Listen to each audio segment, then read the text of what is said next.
Olá pessoal, tudo bem? Hoje vamos falar sobre tuberculose. Dando continuidade aos nossos estudos, à nossa disciplina, vamos abordar o conteúdo sobre tuberculose. Tudo bem com vocês? Primeiro, espero que todos estejam bem. Eu estou bem, graças a Deus, eu e minha família, todos em isolamento social e logo, se Deus quiser, estaremos juntos novamente. Primeiro, dentro dos objetivos da aula, que é importante reconhecer a epidemiologia da doença, reconhecer epidemiologicamente o que representa a tuberculose não só no Brasil, mas no mundo também, a etiopatogenia da doença, ou seja, a origem da doença, as manifestações clínicas, a sua classificação, que nós temos vários tipos alguns tipos de tuberculose, a prevenção e o tratamento, e aí focando na abordagem da determinação social e na abordagem do enfermeiro lá na unidade de saúde, lá na atenção primária, o que ele pode realizar como medida de prevenção e também para facilitar o tratamento da tuberculose. Então, ela é realmente um problema de saúde pública, a tuberculose. O Brasil está entre os 30 países que tem a maior a alta carga de tuberculose e tuberculose associada a HIV, é um problema que a gente tem no Brasil, e são prioritários segundo a OMS. Para vocês terem uma ideia, em 2016 foram notificados quase 4.500 óbitos por tuberculose no Brasil. Em 2017, esse número de casos notificados chegou quase a 73 mil e o coeficiente de incidência variando de 10 a 74,7 casos por 100 mil habitantes. Então, nós temos, primeiro, uma variação muito grande de incidência no nosso país, devido à heterogeneidade, à população, a exposição e a vulnerabilidade de determinadas populações, e chegando até 74 casos por 100 mil habitantes, é muito alto, muito alto. Isso considerando que é uma doença que tem tratamento, que é uma doença que está ligada à baixa imunidade, às condições socioeconômicas, à condição alimentar de vida da pessoa mesmo. Só lembrando, gente, coeficiente de incidência, o que é? Vamos lembrar a lei da epidemia que eu falei com vocês? Então, o coeficiente de incidência é o número de casos novos dividido pela população exposta. Então, são casos novos, atualmente do Covid. Então, vamos fazer um parêntese aqui para a gente falar do Covid-19. Então, a gente o tempo todo fala de incidência, que são casos novos. Então, aqueles números que a gente vê no jornal são números de casos novos. Eu vou trazer para vocês os aspectos epidemiológicos que eu já havia colocado como objetivo da aula.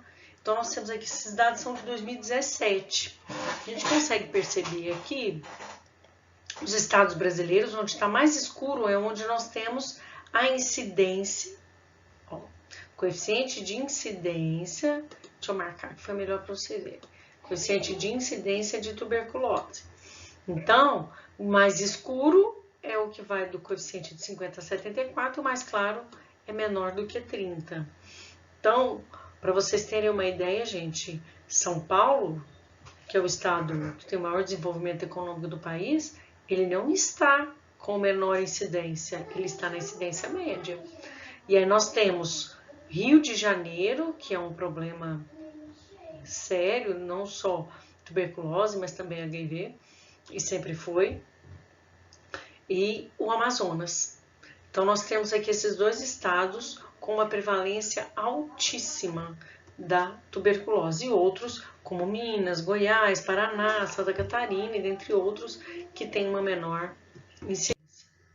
Aqui, óbitos, então número, coeficiente de mortalidade, olha que beleza para a gente lembrar a epidemiologia, mortalidade de tuberculose por unidade federada. Então nós temos óbitos por 100 mil habitantes. Então, mesma coisa, gente, os estados que tem a cor mais escura é o que tem maior número de óbitos por 100 mil habitantes, e o que tem a cor mais clara, menor número de óbitos. Nesse caso, São Paulo já entra na categoria que tem menor número. O Rio de Janeiro mantém, o Amazonas mantém e Pernambuco também entra como alta mortalidade, coeficiente de mortalidade por tuberculose.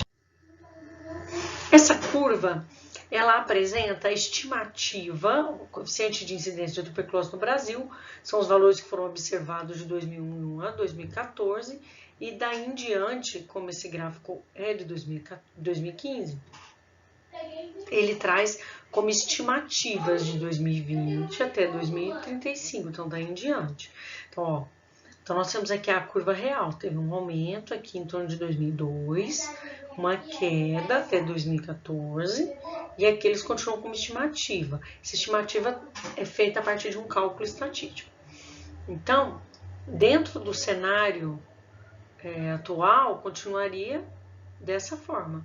A estimativa, considerando a otimização das ferramentas, a melhoria da assistência, da prevenção, do controle e do tratamento, a gente teria um número menor do que é o esperado pela curva atual. Então, para que a gente consiga reduzir essa curva, a gente precisa de medidas preventivas e medidas de controle.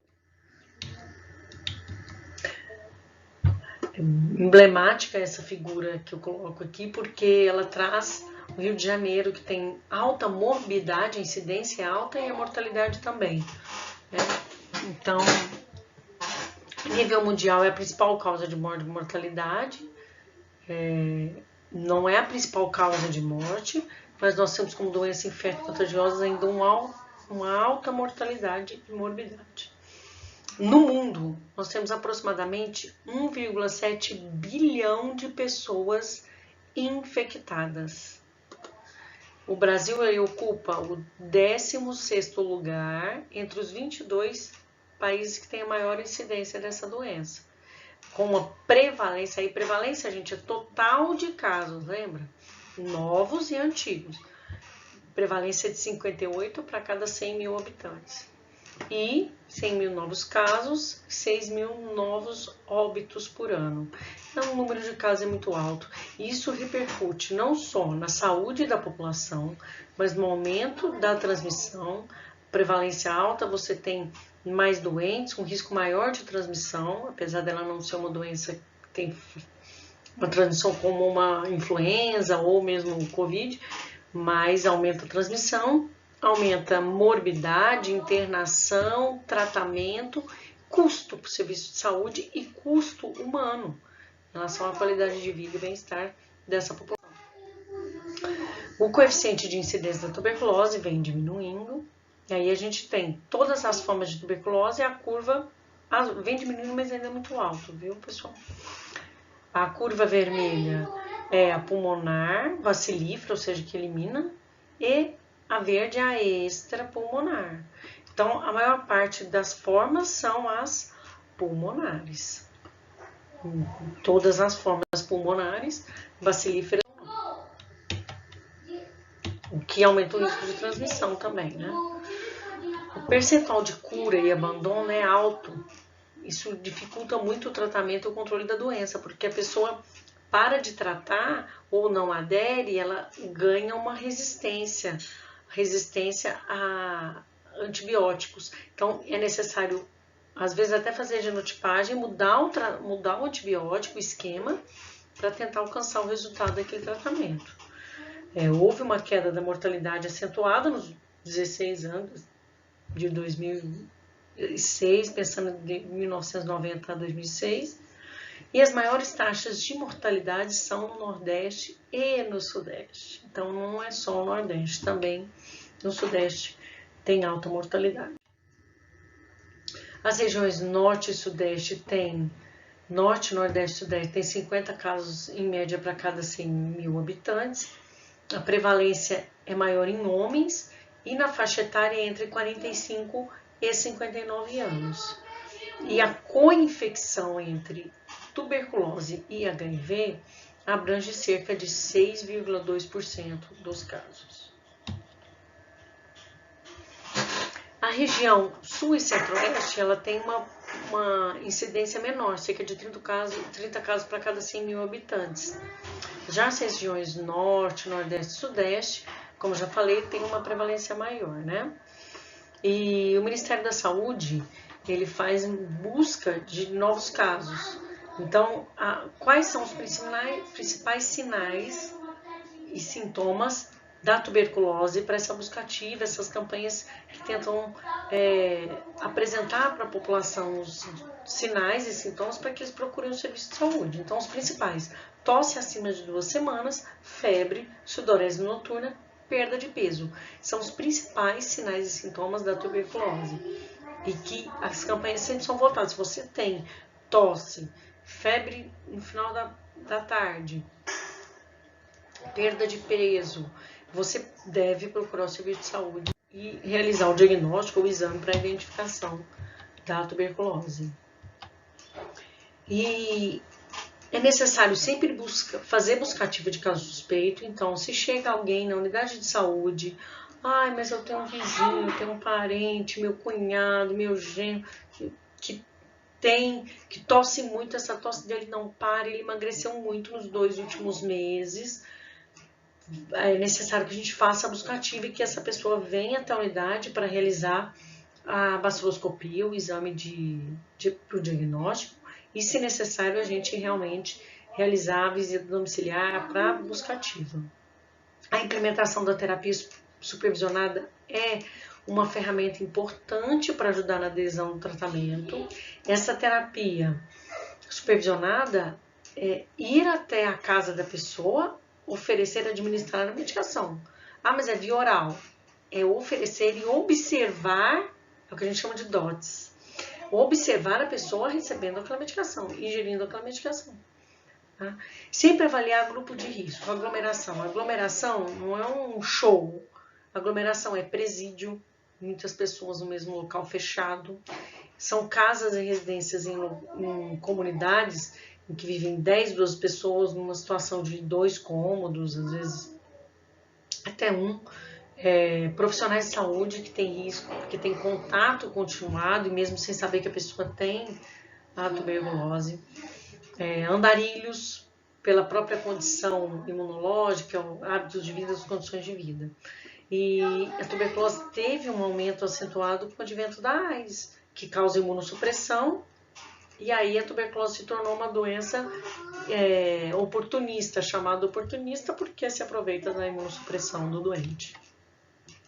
Aqui a dose supervisionada que eu falei para você. Então é uma pessoa, um profissional de saúde, um cuidador, observando a administração, a pessoa recebendo a dose diariamente. O profissional de saúde pode fazer isso semanalmente também. Nós temos aqui um plano global e a parceria Stop TB, ou seja, para parar, para diminuir, para reduzir os casos de TB no mundo. Então, a ideia isso é um plano da Organização Mundial de Saúde, em que a ideia é ampliar a estratégia de DOTS, que é doses de tratamento supervisionado, observado e supervisionado. Então, as DOTS, elas são uma estratégia importante para melhorar a adesão e, consequentemente, tratar de forma correta e diminuir recidivas e novos casos. Manuseio da associação de TB e HIV, fazendo um tratamento adequado e que aborde as 2 patologias. A tuberculose multiresistente, fortalecimento do sistema de saúde para que a gente tenha serviços que façam diagnóstico precoce no tratamento, apoio de portadores de tuberculose e de suas comunidades e a promoção de pesquisas buscando melhor adesão, estratégias, tratamentos mais adequados, que tenham menores eventos adversos ou que sejam mais eficazes. Então, são metas colocadas pela Organização Mundial de Saúde. Nós temos a terceira diretriz para a tuberculose da Sociedade Brasileira de Pneumologia e Tisiologia, que é a sociedade que estuda e que mais vamos dizer, atende junto com os infectologistas. Então, a gente já tem um panorama da atual situação epidemiológica e dos planos da Organização Mundial de Saúde e do Ministério da Saúde em relação ao tratamento da tuberculose, ao controle, prevenção e tratamento. Então, agora vamos falar especificamente da patologia, do seu agente etiológico, da etiopatogenia. Então, a tuberculose ela é causada, pode ser causada por quatro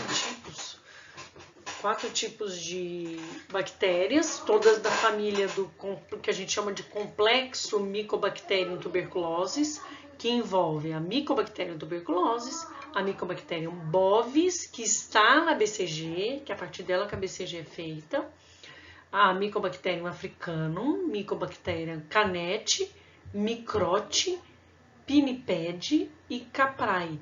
Então, nós temos aí nessa família Mycobacterium 1, 2, 3, 4, 5, 6, 7 espécies de bactérias dentro dessa família.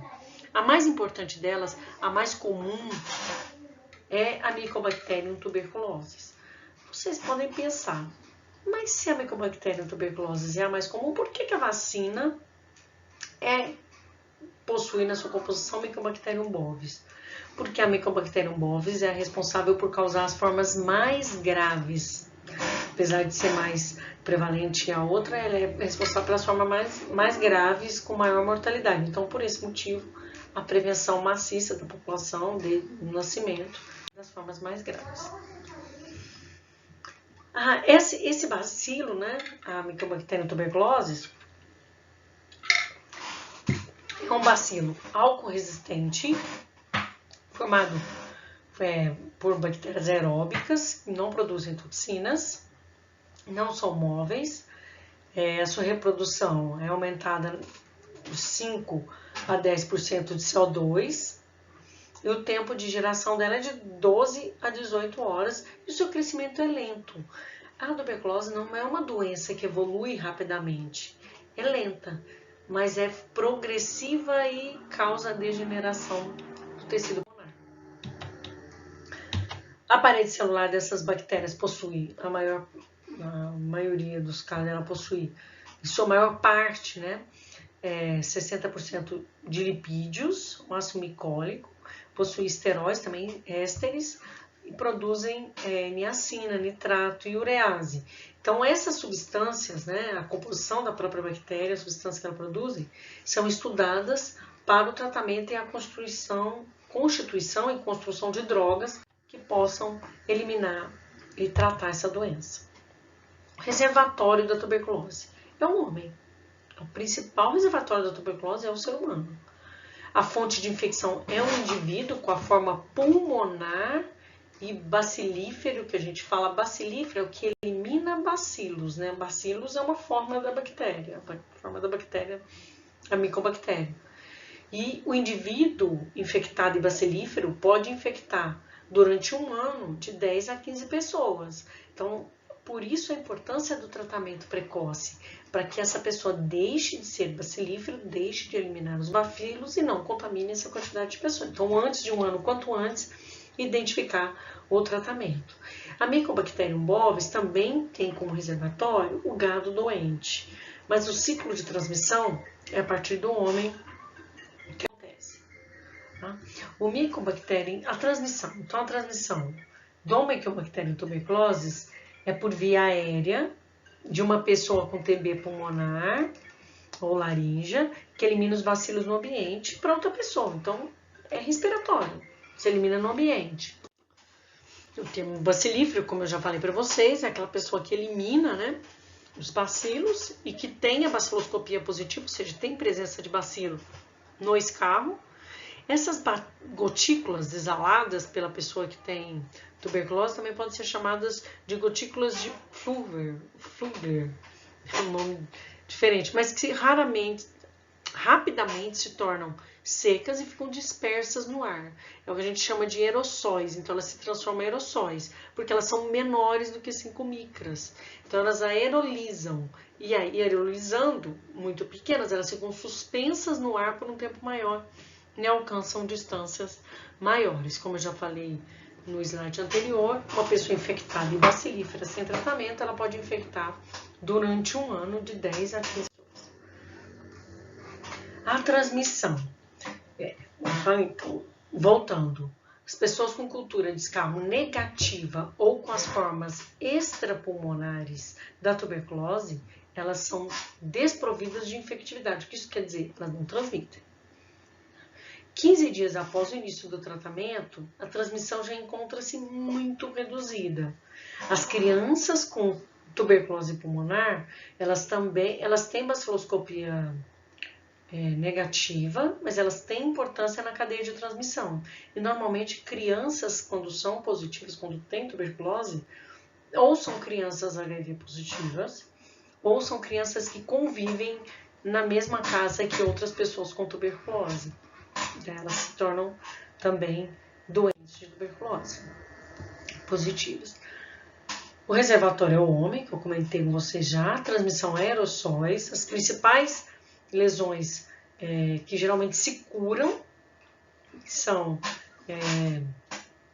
pulmonares e são identificadas a partir de raio-x. Então, assim, há uma infecção, uma pequena lesão pulmonar que regride, que melhora, mas que podem ser identificadas no raio-x. Então, a pessoa expira, elimina os aerossóis que ficam dispersos no ar durante um tempo grande, porque aerolisa. A pessoa se contamina por via respiratória, essas partículas vão para o pulmão, vão invadir o sistema linfático e a corrente sanguínea e vão se dissipar pelo organismo. A infecção pode acontecer pulmonar ou extrapulmonar. Mais ou menos em 3 semanas isso acontece.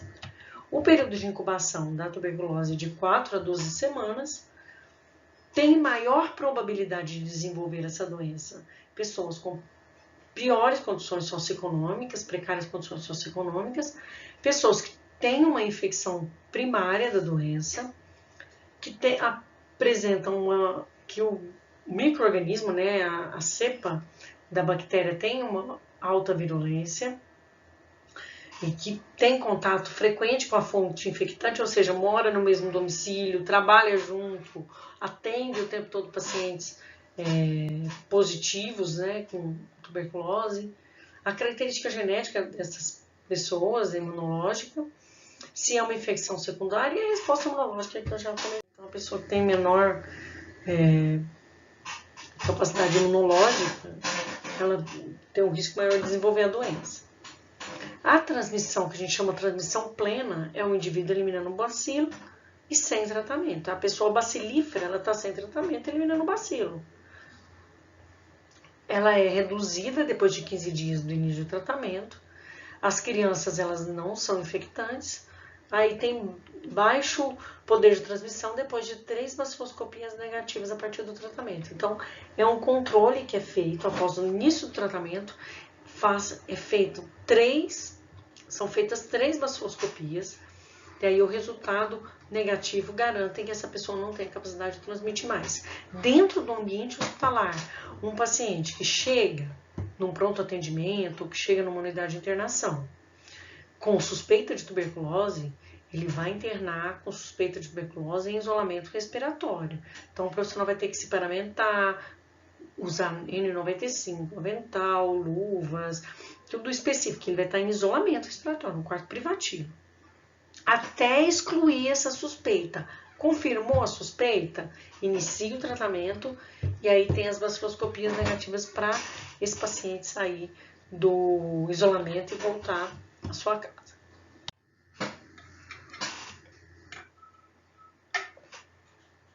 Os fatores de risco para adoecimento são semelhantes ao fator de risco para o desenvolvimento e progressão da doença. Crianças, devido ao quadro imunológico, a defesa imunológica, adolescentes e adultos jovens, idosos, pacientes que são co-infectados pelo HIV, pacientes desnutridos, paciente que tem silicose, que já tem algum comprometimento pulmonar, normalmente em decorrência de trabalho, a silicose, pessoas com diabetes têm um risco maior, e qualquer outra forma de imunossupressão, doenças autoimunes ou